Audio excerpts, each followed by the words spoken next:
It's 2021. This is the Fuji X Pro one. You saw it probably last week. So let's talk about it today.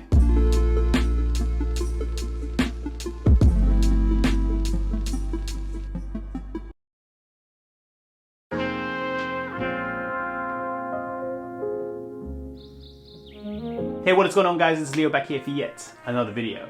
And this is probably the first face-to-face talking head video that we've done this year so far.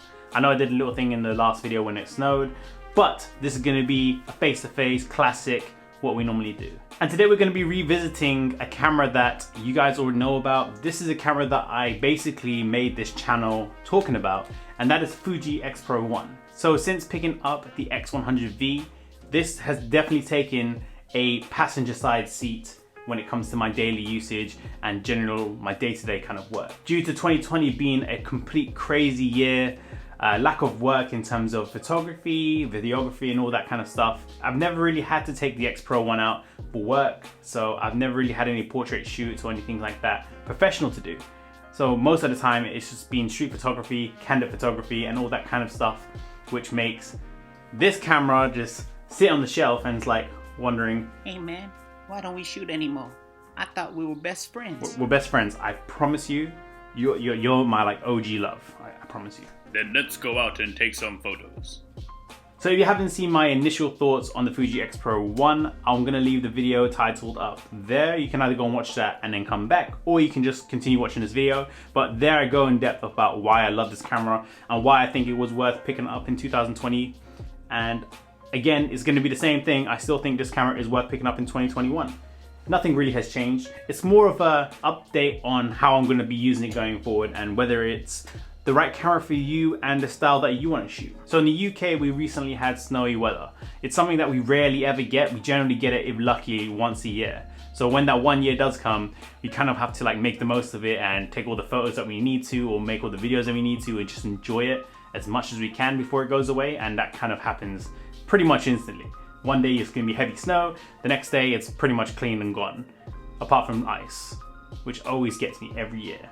Damn it, I always slip on ice. So this year I could have taken the X100V with its weather sealing and its superior image quality, but I decided to pick up Old Faithful. And this is probably the first time properly I've picked this camera up in a year after getting the X100V.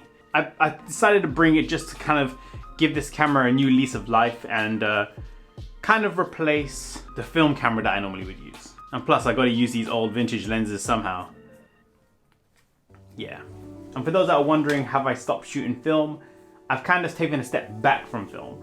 I love the process, I love developing, I love the results you get, but 9 times out of 10, it's not practical for my kind of shooting or just me. I know there are a lot of people out there, my friends included, enjoy the process, thinking it's slowing you down, getting the shot you want, learning how to do photography properly. But for me, if I fail capturing the story I want to capture, then for me that is a bigger issue than the feeling of taking the photo. Because as much as I enjoy the slow process of taking film photography, at the end of the day it's the photo that comes out of it. And if it's something that I'm not happy with, after waiting a day or so to develop it and then print it and all that stuff, then that's ultimately going to make me quite disappointed. Let alone the cost of film going up exponentially.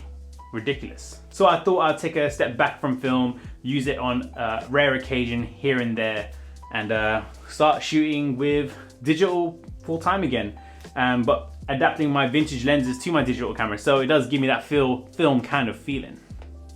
There's going to be people in the comments below saying, film feeling, that's not right. You need to shoot film if you want the film feeling. It's about shooting film and blah, blah. Listen, yeah, leave me alone.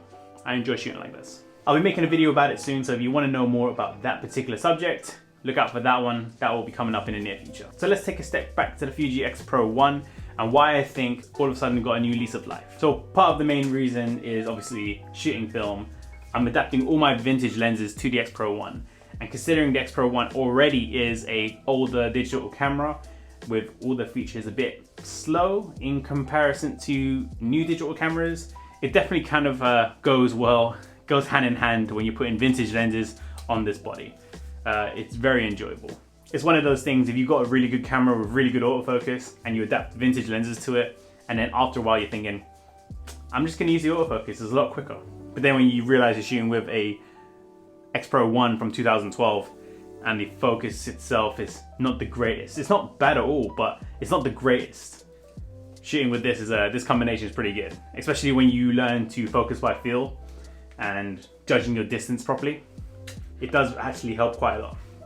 It's given me a new lease on life with this camera, and it gives me a whole new way to enjoy it, which is great because, again, I've been using solely the X100V for the past 7-8 months. So we're gonna come down to the simple answer and question whether this is worth picking up.